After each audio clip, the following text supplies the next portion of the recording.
And I'm just reading something from the World Water Day site, and you just have to go there, just log on to YouTube and try and search for World Water Day. You get to know that there are a lot more statistics than we think about. By 2050, we're going to have 60% of the energy needs of the world increasing, and the energy needs of the world are closely related to water. Okay. And so if we don't have a lot more access to water and we don't keep the water bodies, etc., safe, it means that the dependency rate on other fossil fuels for energy production will be greater, and alternatively could have effects on sustainability of the environment, and that's how it is. This is 2050. Yeah, 2050. It sounds far, but it's really close. Sure. Just like 2015 sounded far, you know, some years back. Yeah, I remember Y2K 2000. As if 2014 or 15 would never come. Yeah, everything was 2015. Okay. But closely in communities here in Ghana, especially for those in peri-urban areas, about 25% of households don't have access to clean water. Well, it's also because they don't get water being rationed effectively, and this time we have to blame the Ghana Water Company. And so it's a serious issue as far as that is concerned. Yeah, sometimes I wonder why we're all not, you know, getting access, equal access to water, and why is the complaints that some pipelines have not been laid in certain areas? Whose responsibility is it? For instance, you remember when the president announced that persons living in and around Adenta were going to get water. Some people said, yeah, water is flowing. Others said no.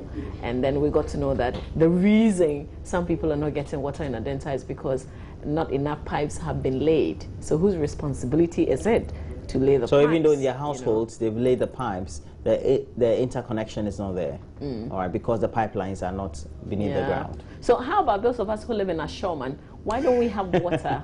Why don't we have water at all? Because in that place, pipes have been laid, and we're still not getting the water. I'm happy to say that we'll find some answers. And yes, you are back, because our doom was last night, and then the evening after yesterday. So this morning, the whole community has electricity, so you can get involved. And I'm talking about my community members in Ashoman. We don't have water at all. We're speaking to people who can give us answers. But let's start off, Roland, with this community report. This is Jimle, it's a community, and we want to tell you their story in relation to water, subject for today.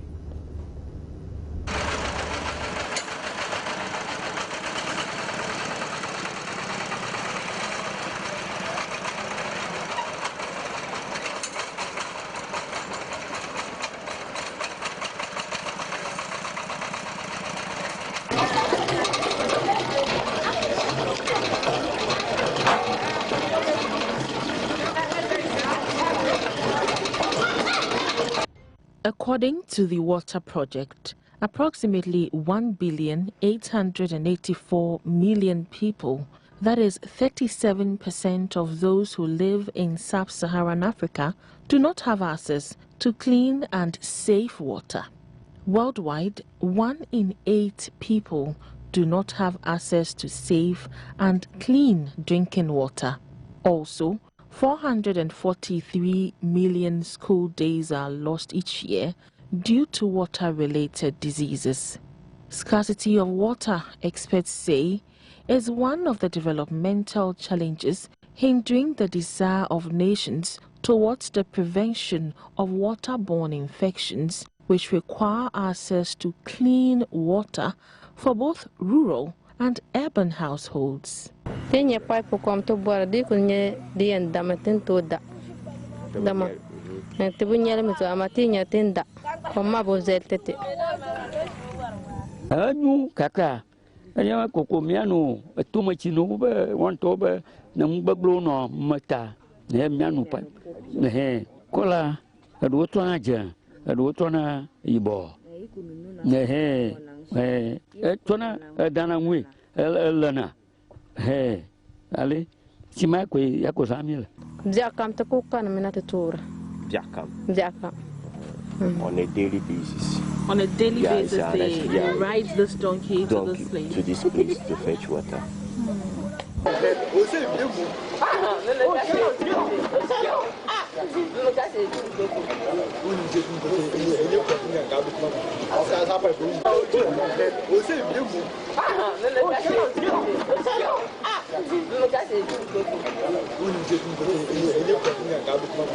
2008 Ghana Millennium Development Goal Report observed that the use of improved water sources is higher for the richest households than for the poorest households.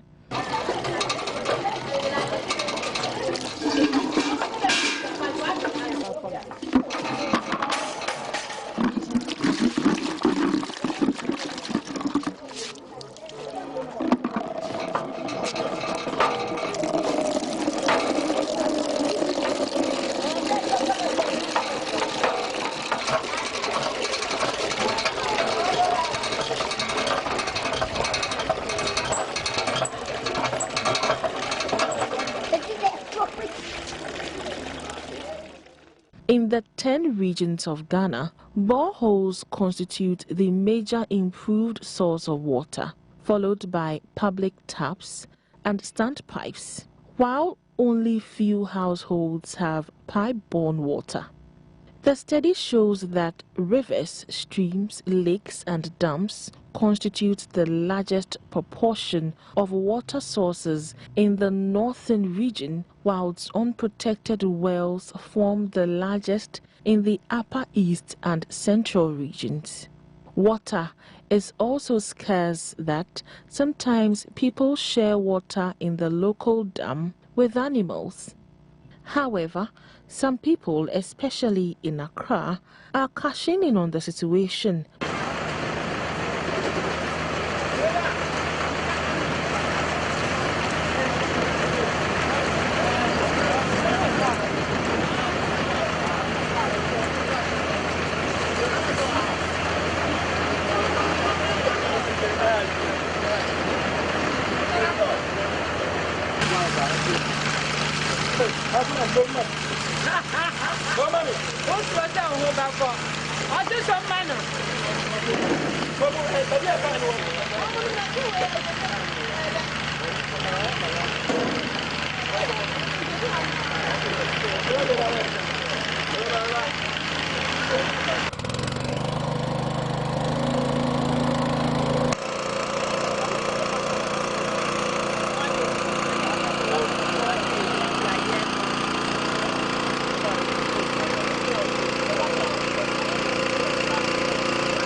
Pension, but in yen soon be. She say Munsoa, Munso and to Boho near use. Get a surprise for but Boho no. Yeonia Yadema or more we use with fee, and a papa will be to me. Never construction for so dear. But out on the hooker. So per 1,000 gallons, or Banny is 1,000 gallons of pa. Nay, no account and price no. Or second sense no pa. Nay, don't so. Me feel say abano yeah ebe boan say first na ka you hadn't be bro hamwa etumi boa enye no mo because you say ka so say ba yenko so at least hadn't be wo ajenga no ebi wala shi bi some tumi be ye ba ko kra man within odoko here ebi ba ko one station kra na ebo boan ama omo pe no enye obi aba for past 4 days ni onye nsu. You can use it for washing, cooking, etc. But you can't drink it, you know.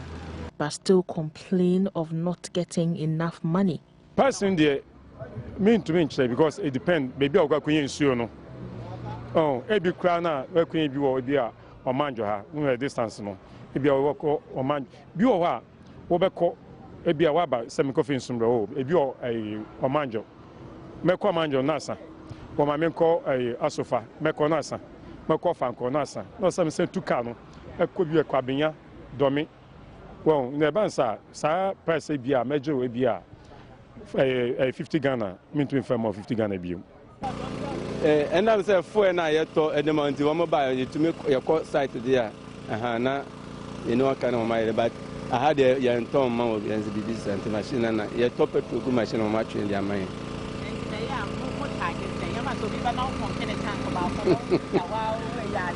Oh. No, my am say I dey dependent distance na ye dey ebekono. Also bi ho abi o ko akire. And so be hwe fo na this is our to book animo na bia by entimi enkoso bebre. Nsuo ne dia ye nton. Wa hu say nsuo na da ho kese. Me machines na me dia be so na ma top patru agum. Nti wo ba me mebu bi agum amount na ma je 2 cedis. The way our tank and so tie na so na me charge because of me petrol and me machine nti me nsuo ne me nton. Nsuo ni want market ne dey cost pa tankers na eba ha. Eba nso a the way our tank so no e ho na me fa se ma charge wo na ma je wo driver ne dey wo do nsuo kwa ba bia wo dey kono e ho na wo so be hwe na wa charge na wa je wo sika.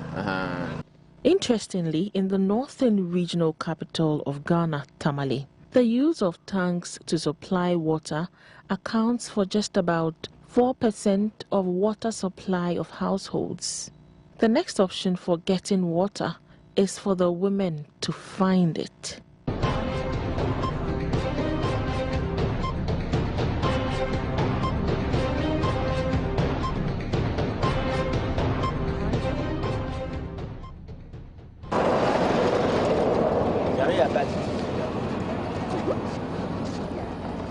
Khadija and her sister live in Jimle in the Mion district of the northern region. Every day, they walk 20 minutes from home to the main source of water in the area. We are in the Jimle community in the Mion district of the northern region, and we are following Alimatu and her senior sister to go fetch water. That is one of the major problems in this community, lack of potable drinking water. So we are following Alimatu and her sister to the sites where they get water every now and then. So join us on this water finding journey.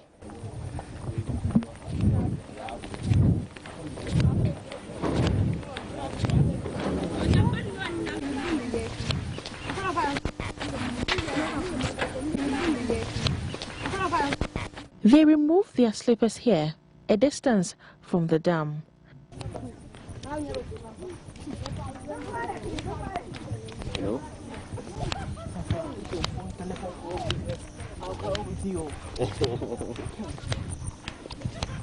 Indeed, they have come a long way and may have picked something that could contaminate the water.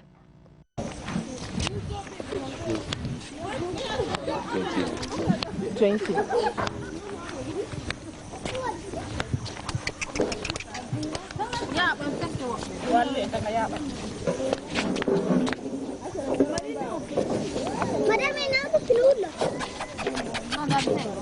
But upon arriving at the stream, I was appalled by the sight of the only source of drinking water in the community. And although the question of hygiene rang freely in my mind, I was helpless and could only ask, what choices do these people have?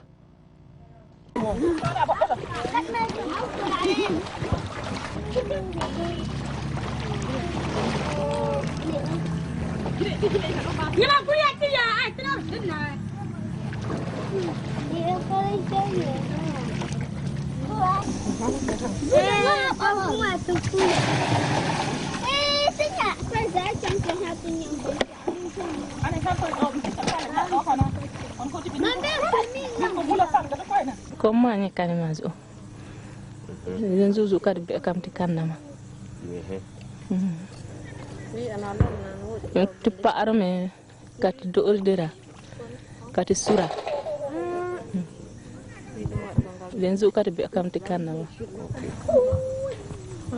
She's saying that it's bad anyway, but that is the only source of drinking water for them.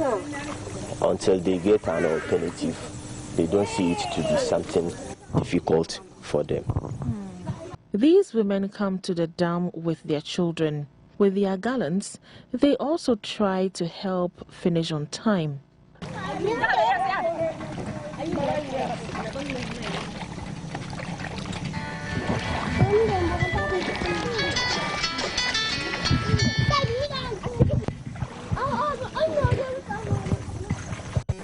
she feared the children could drown? Then no shama, even your carno to Zai Becham, woman, a bishama. You and ya. Then bishama, the Kaya, the Casarat. Unie dunguna koma de blanzora ama undie say desormais. She's saying that when it is dry season, when it is in the dry season, all this water will dry off. But during this rainy season like this, it is dangerous. But they don't have any option then to do that, because that is the only source of water, and they need to feed their family. And the children sometimes, if they want to go to this dam, they feel like following them to the dam. And for them, it is just like training them to also know how life is. So, what happens during the dry season? Alimachi, what happens? Kodorokona mabjeti yumpuloma karmar kom dene katatur.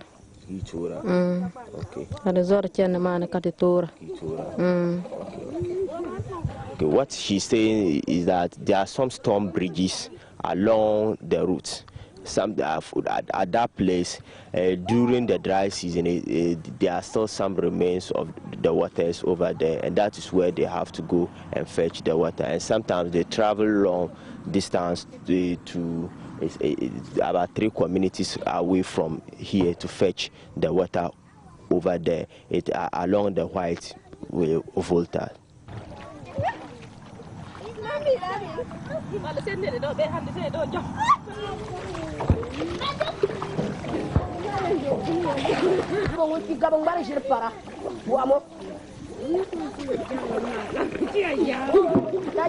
Yes, she needs to quench her thirst.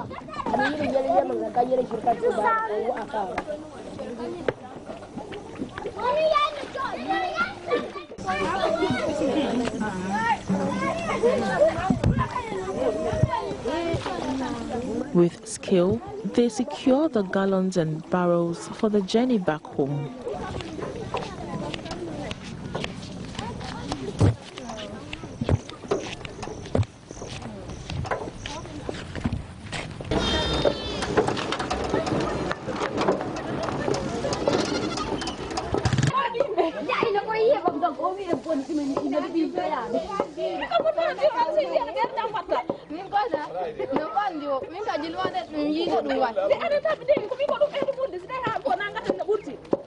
As the ladies arrive home, they saddle the donkey and distribute the water into plastic buckets for storage. I approached the district chief executive of Myong for some answers. The water situation too is another area that we are looking at.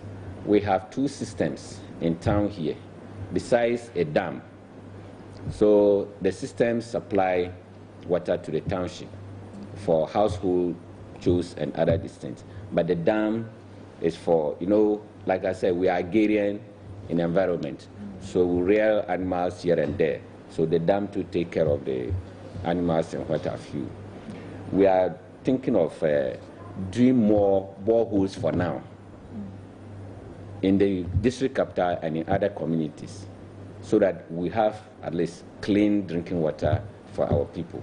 Nice talk, I guess. But for these women, the cycle of walking 20 minutes to and from the dam for water will continue until their bones wear out or help comes. According to WaterAid, 3.5 million people in Ghana lack access to an improved water source, and over 3,000 children under age 5 die annually from poor water and sanitation in Ghana. Let us stop wasting clean water. Some people really need it.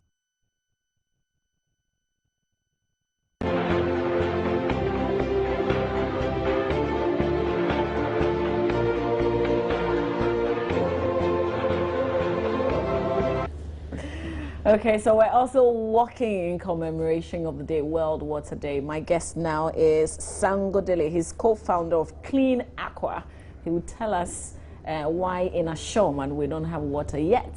we have to work. Amma convinced me a bit. We still have to, know the essence of water and how, even when you don't have it, the little you have to appreciate it and think about where it's possibly coming from. But why do I have to work if I don't have water? Sango, good morning. Good morning. Yeah. So water is critical to our development, and I'm going to talk about water in the context of water and sanitation. Globally, we have about 1 billion people who don't have access to clean water. Sanitation, the number goes to 2.5 billion. In fact, more people today in the world, 6 billion people, have cell phones, have mobile phones, but do not have access to improved sanitation or a toilet. And the results of that isn't just, people don't have access to water and sanitation, but it's people today, children, more children are dying from diseases related to water and sanitation. More children are dying from diarrhea than AIDS and malaria combined. In Ghana alone, 19,000, estimates vary, 19,000 to 33,000, depending on where you quote your statistics from, die every year. We made a huge fuss, and rightfully so, about Ebola. But what we don't realize is on a daily basis, 50 to 100 people die from lack of access to clean water and sanitation. In our country. In our country today. That means every month, 1,500 to 3,000 people are dead. And so to me, there's a certain urgency. There's an urgency that fuels our fight and our activism to make sure that we can create a country where we have universal access to clean water and sanitation. Okay. So that's why we are marching on. That's why we are walking. That's why Clean Aqua, we are organizing the Walk for Water tomorrow, at ANC, 6 a.m. Tomorrow Saturday. Tomorrow Saturday at 6 a.m. in commemoration of the UN World Water Day. And the walk is to raise awareness for these issues, is to raise funds to help support, we have projects in Suhum and Ayenswanu to support 200,000 people across 120 villages. But importantly, is to kickstart our 2025 vision. And this is a vision that says, for too long, we have sat on the fringes of water and sanitation development in Ghana, with very little focus on it. Because as you said, even in urban areas, we don't have access to water. So we relegate it, to the peripheries of the focus of our energies. But what we fail to realize is that, as I mentioned, the deaths attributable to lack of water and sanitation. So our goal is to energize the sector and to say, look, in 10 years, can we have 100% coverage? In 10 years, can we say, let's bring the private sector, government, NGOs, public sector, you and I, everyday citizens. And let's say, Ghana, let's come together. And let's set a date. 2025 will be a day where, whether you're in Aflao or in Koko, Bunkrugu or Nandom, Accra or Tema, you will have access to water and sanitation. So this is Clean Aqua's plan? This is our vision. Is government supporting you in this vision of yours? We've reached out to government, and we are actually partnering with government. So we, at the local level, with the different communities that we are working with Community Water and Sanitation Agency, with the Ministry of Water Resources, Works and Housing, and we've even reached out for support from the Office of the President. Okay. And the goal is to say... Have you gotten any response yet? We did get a response. We got a response where they were supportive of our efforts. But the goal is beyond rhetoric. And it's to say, look, first of all, the big issue we have is even on information. We know today, based on certain statistics, that improved water access, we know we have 86% in Ghana, which means 4 million Ghanaians don't have any access to clean water. We know piped water supply is only 59%. We know sanitation is where it's deplorable at 14%. But if today, we have to figure out where exactly in Ghana do we have the issues. We don't even have a comprehensive database where we can look at these issues and figure out this is how we solve them. And so it hurts us also on the implementation level. For example, if you are doing a project in Suhum and I'm doing a project in Ayenswanu, if you are doing your project in 5 communities and I'm doing mine in 7, we can actually save 50% of costs if we work together and collaborate, because there will be cost synergies. If we have to rent a borehole driller, we can combine forces and use it in the same period of time. And there are huge synergies that can save this cost. And so our goal is to say, let's bring the different stakeholders together. Let's bring government, let's bring private sector, let's bring the public sector, let's bring NGOs, and let's work together towards the same goal. We are going to have, at Harvard University, we're going to have an idea hackathon in April.